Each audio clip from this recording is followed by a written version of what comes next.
বর্তমান কাবার ইমামের নাম হলো শায়েখ আব্দুর রহমান সুদাইস। সাংবাদিক প্রশ্ন করলে এত সম্মানের পাত্র কেমনে হইলেন? তিনি জবাব দিল, দুইটা কারণে রব্বুল আলামিন আমার মর্যাদার সম্মান বাড়ায় দিছে। এক নম্বরে মায়ের দোয়া, দুই নম্বরে কোরআনের বরকত। এক নম্বরে মায়ের দোয়া কেমনে বলে, আমি যখন ছোট ছিলাম, মাত্র 9 বছর বয়সে আমার বাবা আমারে মাদ্রাসায় ভর্তি করছে। আমার কণ্ঠটা চিকন কণ্ঠ, মায়াবী কণ্ঠ। আমার আব্বা ব্যবসায়ী মানুষ, বাড়ি হলো দাম্মামে। মক্কার থেকে প্রায় 12 থেকে 1400 কিলোমিটার দূর হলো দাম্মাম, ওখানে আমার বাড়ি, গ্রামের বাড়ি, ওখানে বসবাস করি।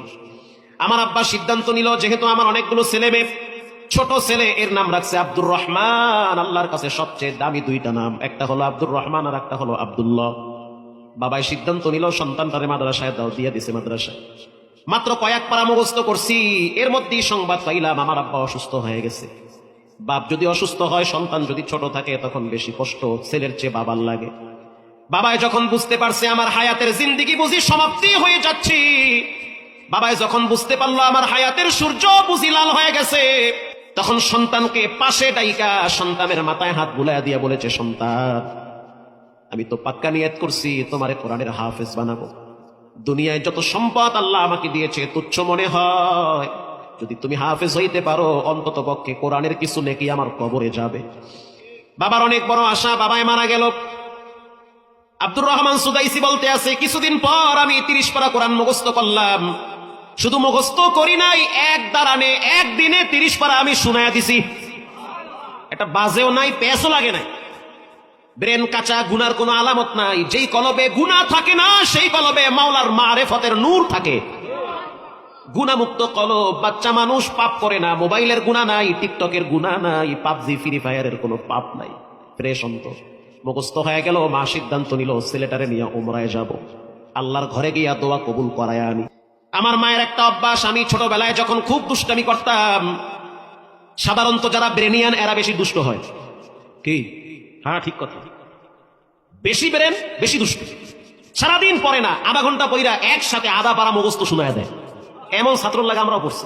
সারাদিন ফেলি, এক পৃষ্ঠা হইতে চায় না, পড়া দিতে গেলে পিড়া খাই 3 দিন। আর লগের ডায় দেখি বইয়া বইয়া পায়ের মধ্যে দড়ি বাঁধে, এরপরে দেখি পোকার পায়ের ভিতরে সুতলি বাঁধে।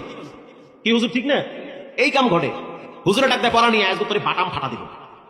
ছাত্র চিন্তা করে, যা আছে কপালে যে বিসমিল্লাহ করে এসটা পুরা আধা পারা শোনায়, একটা পেঁয়াজও লাগে না, হুজুর কিছুই কইতে পারে না। আল্লাহ আকবার বলেন।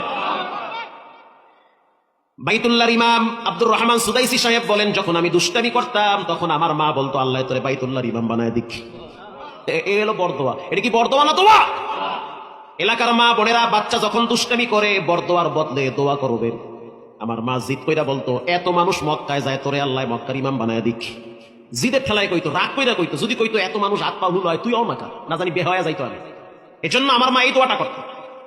আব্দুর রহমান সুদাইসি বলেন, মায়ের সাথে উমরায় গেলাম, যাওয়ার পর আমার মা বলল, সন্তান, তুমি ছোট মানুষ, আমার সাথে তাওয়াফ করতে গেলে হয়তো তুমি আমারে হারায় ফেলাবা, অথবা আমি তোমারে হারায় ফেলবো।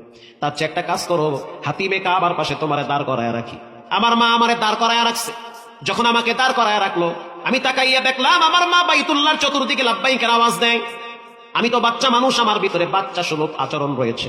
আমি তাকাইয়া দেখলাম সাফা আমার বয়সী অনেক বাচ্চারা খেলাধুলা করে। মায়ের কথা ভুইলা গেছি, আমি দৌড় মাইরা সাফা আমার বাচ্চাদের সাথে খেলাধুলা শুরু করলাম। এদিকে মায়ের তাওয়াফ শেষ হয়ে গেল।